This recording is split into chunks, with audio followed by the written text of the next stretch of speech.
to elevate a guy like Matthew Rojansky would be an invitation to Putin to come on in, let your spies, your cutouts, your assets come on in and flourish and do their thing. Like this guy just comes across as with no moral compass. He's just the worst of the think tank circle jerk of Washington, D.C.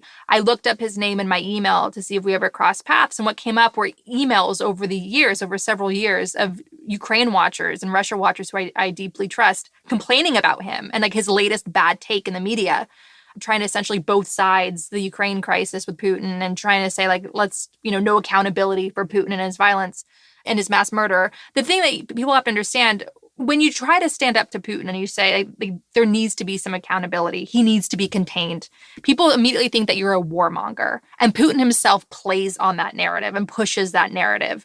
And Matthew Rojansky types try to say, oh, we're realists. Putin's not going to go away. We have to do business with them. What they're basically saying is, let's all get rich. Let's profit off of Putin's blood money. And if you start taking that drug, it's a dangerous gateway drug that leads to a greater entrenchment of Putin-driven corruption in your country. Like look at Londongrad, for instance, and look at all the influence that Russian oligarchs wield in the UK, for example, in Russia's connections to helping tip the Brexit vote.